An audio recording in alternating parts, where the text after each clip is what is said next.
बिस्मिल्लाहिर्रहमानिर्रहीम। नाजरीन अस्सलाम वालेकुम। नाजरीन, पाकिस्तान और हिंद के दरमियान झगड़ा तो ख़त्म हुआ, लेकिन अब अवामी सतह पे पाकिस्तान में जश्न है और हिंद में हुकूमत पर बहुत ज़्यादा, नरेंद्र मोदी पर बहुत ज़्यादा जो है तनकीद हो रही है। आज के व्लॉग में नरेंद्र मोदी की तकरीर क्या थी और इंडियन अवाम ने उसको कैसे लिया और वो मोदी से सवालात क्या कर रहे हैं, नंबर 1।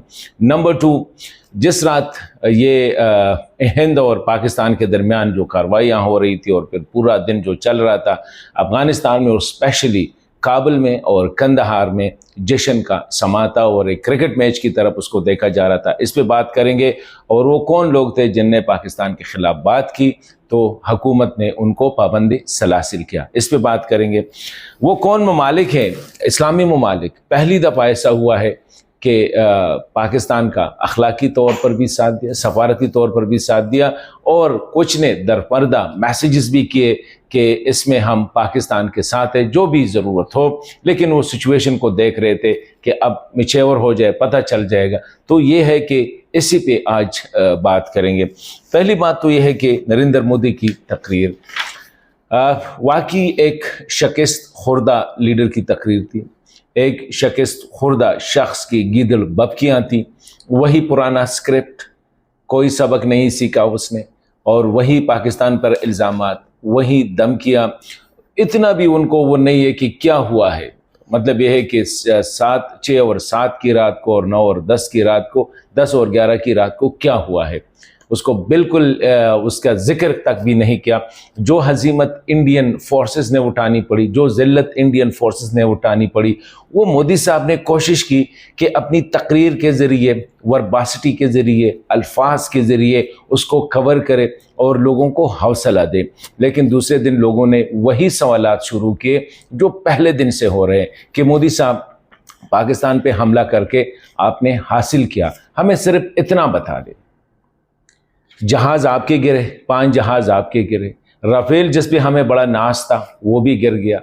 S-400 जिस पे हमें बताया जा रहा था कि इससे बेहतरीन डिफेंस सिस्टम है ही नहीं, रूस और अमेरिका में भी ऐसे निज़ाम नहीं है डिफेंस के, और कोई कर ही नहीं सकता कि इंडियन एयर स्पेस जो है उसको वायलेट करे।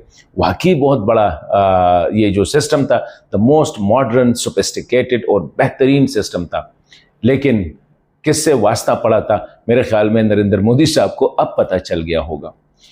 आप देख रहे थे प्रेस कॉन्फ्रेंस से पाकिस्तानी अफवाज की भी और इंडियन अफवाज की भी, पाकिस्तानी साइड से एक एक डिटेल शेयर किया जा रहा है। कौन सा जहाज़ कहाँ से उड़ा, कहाँ पे फायर हुई, कहाँ पे कौन गिरा, किस जगह को टारगेट किया, कैसे टारगेट किया, सिस्टम को जैम किया, कैसे जैम किया, बरामोस को कहाँ से डाइवर्ट किया और कैसे डाइवर्ट किया, नक्शा दिखा रहा है, रेडार के इमेजेस दिखा रहे हैं। जब यही सवाल इंडियन एयरफोर्स से की जाती है, एयरफोर्स चीफ से की जाती है, कहते हैं हम ऑपरेशन की डिटेल शेयर नहीं करते। तो मोदी साहब से यही सवाल लोग भी कर रहे हैं कि क्या किया आपने। आप तो कह रहे थे कि जाके पाकिस्तान को एक दिन में है ना हम उसको सबक सिखाएंगे। पाकिस्तान जो इंडियन सेना है वो इतनी ताकतवर है कि पाकिस्तान को एक ही दिन में सरेंडर कर जाएंगे। पाकिस्तान को तो कुछ ना हुआ, 4-5 जहाज़ तो आपके गिरे, दुनिया का बेहतरीन एयर डिफेंस सिस्टम तो आपका गिरा। अंदरूनी तौर पर 26 जो एयर बेसेस है वो तो आपके ख़त्म हो गए, वो आपके डैमेज हो गए। जितने आपके लोग मरे उनके उतने भी हमारे भी मरे, हालांकि हमला इंडिया ने किया था। और फिर क्यों आप अमेरिका की तरफ जा रहे थे और क्यों आपने ट्रंप की हर एक बात मान ली? जब आप लड़ाई नहीं कर सकते थे, जब आपकी इतनी सिक्कत आप में नहीं थी, तो आपने हमला क्यों किया? इंडिया को अब जग हंसाई का वो दिया। इस वक्त जो है ना इसकी जग हंसाई हो रही है। अमेरिका एक दिन कह रहा है कि हमारे से कोई वास्ता नहीं, दूसरे दिन जयशंकर सुबह early in the morning phone करता है कि जी पाकिस्तान को रोको। तो मार्क रूबियो ने क्या कहा कि शंकर जी आपको पता नहीं था कि किससे वास्ता पड़ा है। तो यही सवालात मोदी से हो रहे हैं। अभी इंडियन मीडिया को भी उसने पूरे दुनिया में जो है उसको एक लाफिंग स्टॉक बना दिया है। तो मोदी साहब ने क्या किया, तकरीर की। तकरीर में वही अल्फाज, नहीं छोड़ूंगा, पीछा करूंगा, क़यामत तक जाऊंगा, पाकिस्तान को ख़त्म करूँगा, बात करना है तो करो, ना करो तो ना करो। कौन आपसे बात, आपने तो बात करने की जगह ही नहीं छोड़ी, इंटरनेशनल लॉज को वायलेट किया। जहन में आया कि यहाँ पे लोग वही कह रहे हैं कि जो जगह आपने मार दी है वहाँ पे तो सिविलियन थे, 31 लोग मारे गए हैं, उनके एड्रेसेस भी है। और इंडियन मीडिया अभी तक लगे कि जो जो जो जो जनाजा पढ़वा रहा था, जो इमाम थे, जो प्रेयर लीडर्स थे जनाजे के, कहते वो कौन था और उसको मारा गया है। कभी कहते वो मर गया है, कभी कहते ये जैश का बंदा था, वो बेचारा जिंदा है। उसने अपनी सारी डिटेल भी शेयर की। तो ये हजीमत जो है उसको मिटाने के लिए मोदी साहब ने एक जज्बाती तकरीर की, लेकिन इस दफ़ा वो नाकाम, क्योंकि कुछ था नहीं जो लोगों को दिखा सके कि आपने क्या हासिल किया। क्या पाकिस्तान सरेंडर कर गया? क्या पाकिस्तान ने बातचीत के लिए मिन्नतें की आपको? क्या पाकिस्तान ने कहा कि मैं मजीद नहीं करूंगा जिसके लिए आप गए थे? तो ये सवालात है जो अब इंडियन मीडिया कर रही है, अभी इंडियन अवाम कर रही है नरेंद्र मोदी साहब से। दूसरी साइड पे दुनिया के किसी मुल्क ने इंडिया का साथ नहीं दिया। अमेरिका गैर जानिबदार, रूस गैर जानिबदार, मगरिब गैर जानिबदार, जिसको मोदी समझ रहा था कि India is the darling of West, यानी हिंदुस्तान जो है, इंडिया जो है, ये मगरिब की माशूका है। तो लेकिन मगरिब ने भी देख लिया, वो भी देखना चाह रहे थे कि ये बड़ा घमंड है, इसमें बड़ा फ़ख्र है, बड़ी तकब्बुर है क्वाड में जो बनाई है कि इस खित्ते की जो सिक्योरिटी है उसकी सोल रिस्पॉन्सिबिलिटी हम इंडिया को दे रहे हैं। इंडिया चाइना को भी कर सकता है, खित्ते को कंट्रोल कर सकता है। उसकी नेवी बेचारी तो अपनी जगहों से हट ना सकी जब उनको पता चला कि पाकिस्तान नेवी इज़ रेडी।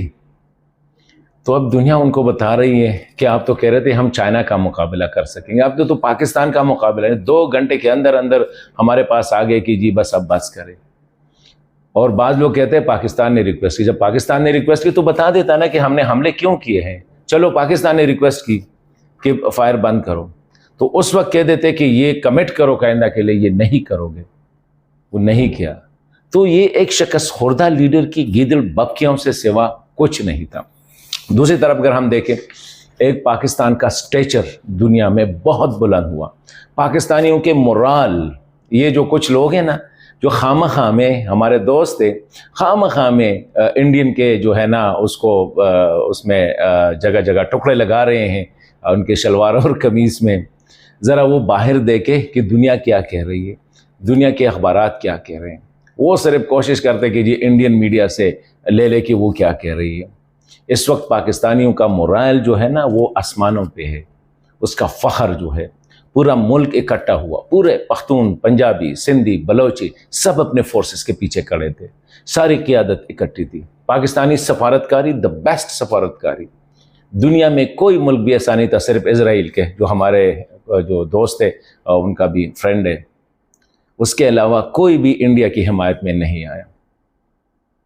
इस्लामी ममालिक में अक्सर ने पाकिस्तान की दरपर्दा हिमायत भी की, कहते बेफिक्र रहे, टेंशन न ले, जो हो रहा है हम देख रहे हैं। और ख़ास कर मेरे ख्याल में इस वक्त Afghanistan is a wonderful friend of Pakistan. अगर हम देखें उसी रात और उसी दिन स्पेशली काबुल और जलालाबाद के दफातर में जो समा था वो दीदनी था। मुझे एक बंदा बता रहा था कि हर एक बंदा यही देख रहा था और दिल में कहता कि यार पाकिस्तान की जीत हो। पाकिस्तान कहते हैं जब पाकिस्तान की जीत हुई, जिस तरह क्रिकेट मैच जब जीत जाते हैं ना, लोग खुशियों से उठ खड़े होते हैं। उनका यही था कि पाकिस्तान हमारा बिरादर इस्लामी मुल्क है, पाकिस्तान हमारा घर है, वहाँ पे हम रहे हैं, वहाँ पे हम खाए हैं, वहाँ पे हम सिकेवर रहे हैं, वहाँ पे हमारा इलाज हुआ है, ये सारी चीज़ें अपनी जगह पे। लेकिन ये जो था, और इसी तरह अवाम में, अफ़गानिस्तान के अवाम में सिर्फ वो जो चंद 10-15 लोंडे बाहर बैठे हुए, वो अफ़गानी नहीं है, ना वो अफ़गानिस्तान के हैं, ना वो पाकिस्तान के हैं, वो अब अंदर के हो गए हैं, ना वो कभी आएंगे। यकीन करें अगर तालिबान की हुकूमत ख़त्म भी हो गई है ना, तो ये लोग जो बाहर बैठे अफ़गानिस्तान के ख़िलाफ़ और पाकिस्तान के ख़िलाफ़ जो जहर उगल रहे हैं ना, ये कभी अफ़गानिस्तान नहीं आएंगे। ये अगर आएंगे भी ना तो नौकरी के लिए आएंगे, जिस तरह करज़ई साहब और सर अशरफ गनी साहब हुकूमत में कुछ लोग आए थे, फैमिली उनकी उधर थी, ब्रीफ केस लेके आए थे, खाली और भर के ले गए। ये लोग उनके उसमें है कि अफ़गानिस्तान में दोबारा खेल शुरू होगा और ये खाली ब्रीफ केस लेके आएंगे और फिर डॉलर से भर के ले जाएंगे, लेकिन इंशाल्लाह अब वो नहीं होगा। इस वक्त पाकिस्तान और अफ़गानिस्तान के ताल्लुकात बेहतरीन उस पे हैं। आप कोई क्या भी आज से 10 दिन 20 दिन पहले, महीना पहले जो बातें हो रही थी वो अब बातें नहीं हो रही है, वो लड़ाई वाली बातें नहीं हो रही है, वो TTP के जो ट्रेनिंग सेंटर्स थे उसकी बातें नहीं हो रही। क्यों नहीं हो रही है? There is a lot of coordination and cooperation between the to.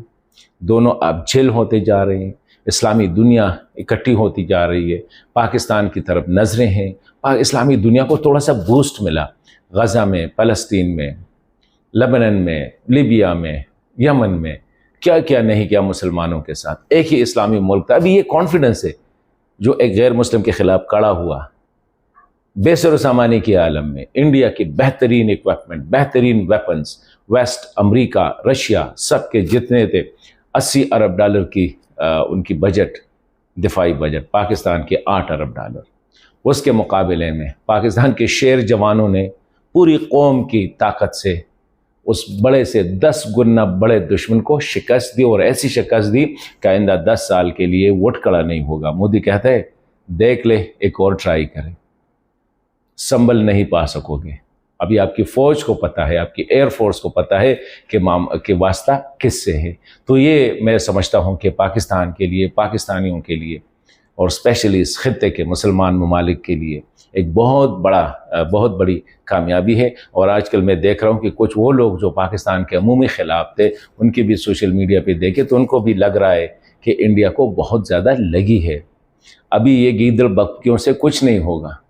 वो ज़माना गया जब खलील खान पाख्ता उड़ाया करते थे।